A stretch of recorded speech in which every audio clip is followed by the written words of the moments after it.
Segunda parte da entrevista com o jornalista Leandro Narlock. Leandro, como eu mencionei os 3 casos no primeiro bloco, os nossos espectadores certamente vão querer saber dos outros casos. Você falou do zumbi e eu queria que você falasse agora como é que você descobriu que a feijoada tem origem europeia. A história da feijoada ela é muito interessante, porque ela é muito parecida com a do samba. A gente pensa que a feijoada foi inventada, muita gente repete, né, que a feijoada foi inventada pelos negros que misturavam os restos da casa grande. Vinham da janela, jogavam ali embaixo, misturavam. Tem todo esse cenário montado, né? Mas o Câmara Cascudo, que era um folclorista patriota e tal, desde a década de 30 se sabe que a feijoada ela tem origem europeia, ela é como o cassoulet da França, assim, ela é um cozido de carnes com legumes, com feijão. Que foi adaptado às condições brasileiras. Ó. Isso. O feijão preto, ele é brasileiro, ele é nativo do Brasil e os europeus adoraram, né? Então é como se fosse um cassoulet com feijão preto, assim, né? É óbvio isso, né? E é interessante que o samba foi a mesma coisa. Os primeiros sambistas, eles eram europeus, eles copiavam, tem um samba do Donga, se não me engano, que ele ouviu escondido a música numa casa de música do Rio de Janeiro, daí foi pro piano, copiou e escreveu um samba. Só depois dessa primeira leva do Pixinguinha tá mais pro chorinho, né? Mas, isso. Só depois dessa primeira leva que o samba se folclorizou, que o samba virou essa coisa, essa cultura popular, essa identidade negra. A feijoada é a mesma coisa, na verdade a feijoada e o samba são muito mais europeus do que a gente imagina. Agora eu acho que você foi particularmente irritante, né, para os leitores ultranacionalistas quando você esclareceu a história do avião, né? Sim. Eu também concordo inteiramente com você. Conta para nós o que aconteceu. O que foi o 14 bis? Pois é.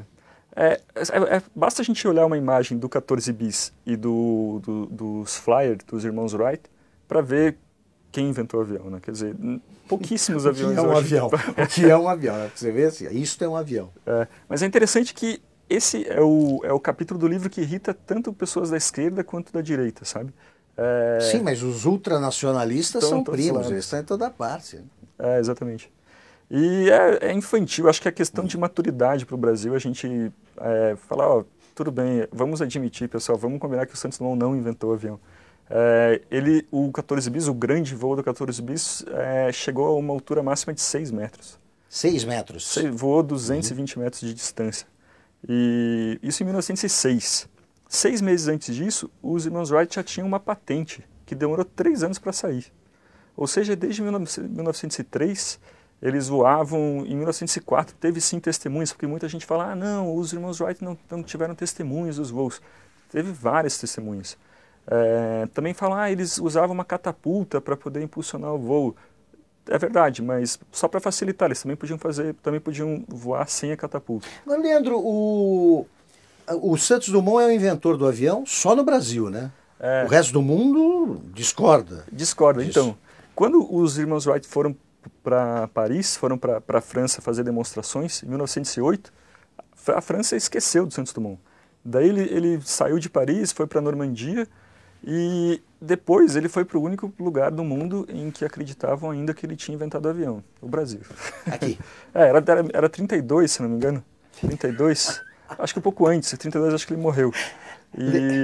E o Brasil estava carente de heróis, né? Leandro, você certamente foi submetido aí à história oficial, né? Você estudou, sim. Você leu livros de história no colégio, que contavam o que sabemos, aí, não? É o outro Brasil. Como é que você começou a descobrir que não era bem assim? Pois eu fico muito pensando nisso. Acho que...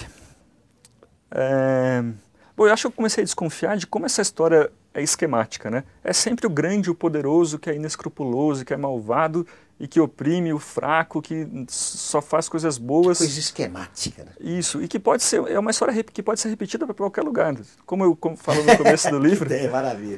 Você pode só tirar o nome de um país e de outro e pronto, vale para a Argentina, para o Peru, para a Venezuela, sobretudo agora, né?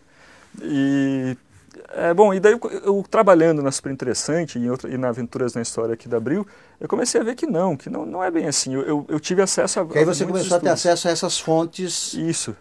alternativas, digamos. É isso. Tem muito historiador ruim no Brasil, mas está começando nos últimos 10, 15 anos, tem ótimos estudos, sabe? Sobre a Guerra do Paraguai, acho que é um assunto que a gente vai falar daqui a pouco. Vamos. O livro do Francisco Doratiotto, O Maldita Guerra, é sensacional. É um orgulho para o país ter um livro daquele. Mas os livros didáticos, eles continuam contando aquela história marxista de 20, 30 anos atrás. Estão obsoletos aí há 20, 30 anos. E que vai em frente. Esses negócios começam no ensino básico ali e vai pelos colégios, né? Sim, A história é marxista. E a gente começa a montar política pública em cima dessa história Exatamente. obsoleta. Nós vamos falar sobre isso daqui a pouco. Agora, interessante, eu quero fazer o registro. Você escreveu um livro para irritar as pessoas. Agora, você se irritou com o que não irrita as pessoas, né? Com a história oficial. Exatamente. E aí começou a escrever ao contrário. É muito chato quando eu me irrito muito quando colocam culpados no Brasil. Ah, tal pessoa é culpada. O Lula às vezes fala Os outros, sempre. Os outros. Nós não fazemos nada. O Nietzsche fala isso, né? Como que é?